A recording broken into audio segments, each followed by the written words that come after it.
You've heard that life is for you, that it always shows up at the right time, at the right place, and when it's actually needed the most. And this is my story on that. This is my story about love and of faith. And if you happen to be watching this in a time where there's any discontent in your life, I hope that this story can work to give you some peace. My story actually starts off in October of 2019. It's a very warm fall day in Los Angeles. It felt like the burnt air of summer just enveloped you. And you could still feel fall in the air, though. It's a beautiful feeling. And I'm driving in my car, and I'm listening to Michael Barbaro on the Daily. And he was talking about this flu that was emerging from this Chinese town that I had never heard of before. And it felt like it was a very urgent situation for the people that were living there at the time. It felt awful. But you also had no sense of the gravity of the situation. You had no sense, you felt so far removed from it that it was just a foreign problem, that something that I would never be personally affected by. And my wife was 3 months pregnant at this time with our first. We would come to find out that we were having a little boy, and we would name him Jude William. William being after my grandfather, who I grew really close with during my adolescent years. But Pop-Up was getting older and up there in age, and he was getting to a place where he couldn't live on his own anymore, so he was about to start living with my mom. He cut to March of 2020 now, and the world is exploding. There's chaos and fear everywhere. Everyone lived through that. And I remember distinctly taking some stuff up into our attic to make room for the baby, and I got this notification on my phone, and it said that the NBA was shutting down its season because of now what we know is this virus. It wasn't a flu, but it was a virus. And that was my first oh shit moment. And even at that point, you had no idea how fucked everything was. And even during this time of like darkness and chaos, the brightest part was my son coming into the world at that time. He was born on a rainy morning, 6 pounds, 10 ounces, and 6'10" actually is the area code that I grew up in. So I always thought it was unique that right away my son was sowing his Pennsylvania roots. And the timing just couldn't have been more perfect to be a new dad in quarantine. I had nowhere to go. I mean, it was just nothing but beautiful, delicious bonding time that my wife and I had to have with my son. But even in spite of that, in spite of just how great we all felt, we could tell that things were not as good, especially across the country back home. My family was super happy, but the emotional toll of this virus and what it was having was definitely felt. We would FaceTime my dad, and he would get on FaceTime, but he would refuse to show himself on the screen. He would always have FaceTime on in the dark for him, so he could see us, but we couldn't see him. And it felt a little odd, him doing that. He said he didn't want to get on camera. And you could tell that the Parkinson's from my grandfather was also starting to take a little bit hold as well, too. His voice was weaker, and you could hear that in his voice. And when you sense a guy that had such energy and you really start to feel him slow down, you just can't help but think how much time is actually left. And it put us into a position of thinking, is this virus actually going to keep Jude, his namesake, from meeting his great-grandson? Or am I going to be comfortable with the fact that I didn't do more to try to make that union actually happen? Us as parents, are we actually willing to get into a plane with a respiratory-borne disease with an infant at that time, just with the chance of him having to meet his namesake?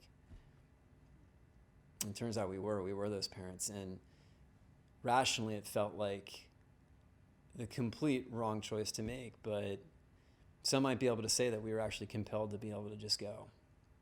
So we did. We flew. And luckily at the time, my grandfather had just sold his house, and his new owner hadn't made settlement for at least another 4 weeks. And so we had this great empty house to be able to just quarantine in. So we landed, we quarantined, we got our COVID test back. It was negative, and we were finally able to just enjoy this reunion of my family getting to meet my son for the first time. And I'll never forget, I called up my parents and my grandfather, and they came over. And my mom got to just meet her grandson, her grandbaby, for the first time. And she was just soaking that in and eating him up in every sort of lovable way. And my grandfather, up there in age, finally got to meet his namesake. And him, you could just sense the joy, even for as the youth of just my son being around him was, you could feel that there was more of a pep in his step, and he was able to really, his spirits really rose. And my dad was just drinking in the moment. Not really much to say, but you could just feel the pride that he had. And my dad is always a guy to be able to let other people have the fun before him. And so finally, once my mom and my grandfather got done holding my son, I took Jude to my dad and I said, "Hey, do you want to hold your grandson?" And as he held him, he had nothing to say. But you could just feel how affected he was. You could see he was crying, the quiver in his chin. And he didn't need to say any words because I know just how much that moment really meant for him. And I actually snapped a photo of him and my son, Jude, and to this day, it was the best photo that I've ever taken. So my dad gives Jude back to me, and we continue to talk, and we're sitting outside in our patio. And by now, at this point, the sun has just risen in the sky, and the sun took away the shaded area that my dad was sitting in. And I said to my dad, "Why don't you just push your chair back a little bit, get back into the shade, it'll make you feel a little bit more comfortable." And he just closed his eyes and he looked up to the sun and he said, "No, I want to feel the warmth of the sun." He didn't look good. I understood why now he didn't want to show himself on FaceTime. He had gained a lot of weight. A year prior to that point, he had been hospitalized because his body was having a difficult time flushing out a lot of his water weight. And his skin was muddied. It was gray and ashy. And even though I'm sure he felt really shitty, that did not impact how he felt about meeting Jude for the first time. So the day broke, everyone on their way.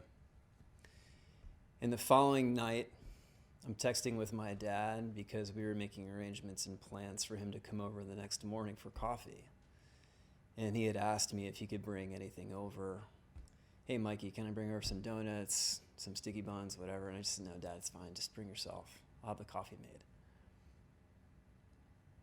So he said, "Okay." We texted a little bit more, and then he ends the message by saying, "I'll see you tomorrow morning. Hey, before, he just wanted to tell you, give that Jude William a big kiss for me, a big bear hug, and tell him how much his Papa Joe loves him. I appreciate it, buddy, and I'll see you in the morning." So I woke up the next morning, and I got a call really early from my mom. It was around 7 a.m., which was an unusual time to call, but I figured that she must have known that I was up with Jude. And I picked up the phone, and she asks if I had spoken with anybody that day. I said, "No, I haven't spoken with anyone." And she said to me, "I have some sad news about Dad. He passed away last night."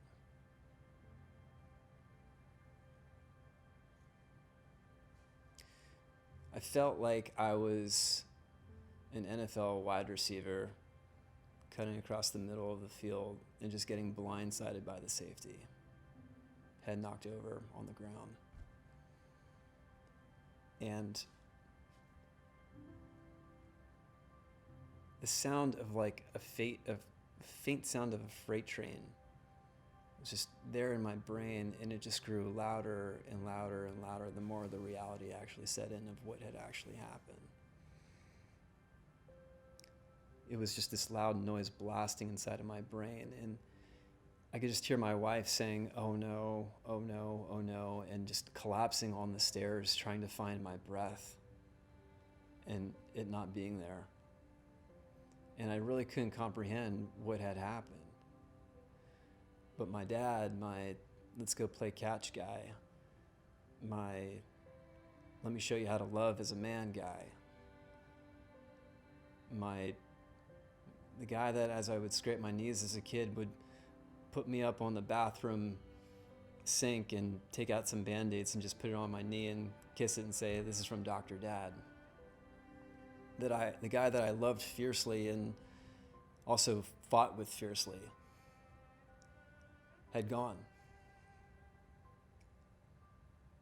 And I say this story, I want to share this story because I feel very strongly like I was put into a position where I had the opportunity to be able to make this connection and create this connection. I can't imagine a life which has been lived where if I had just booked that plane ticket to come home a week later, he would have been gone and I would have lost the opportunity to really introduce my son to my dad. I was spared from a lifetime of guilt. And it's funny because I went home to make sure that Jude had the opportunity to say hello to my grandfather. Little did I know that I was actually going home to say goodbye to my dad. And I think to myself that there must have been some cosmic creation way back in the day where my dad, Jude, and I all sat around and said, listen, we're going to have one opportunity in this life to meet each other in the physical form. It's going to be on one day. But we're going to have that opportunity to make that happen. And I was the person that was able to bridge that connection. And it's a really beautiful thing. And I think about my dad in his last days, just sitting there, meeting Jude, laying back in the sun and feeling the warmth of the sun. It's just such a simplistic and beautiful act. And that's how I remember him. Just the permission to just relax and to enjoy. So wherever your position may be, whatever you're working toward or might be frustrated by, just know that life is always going to show up for you in the most beautifully imperfect ways. So let yourself relax. Enjoy the sun.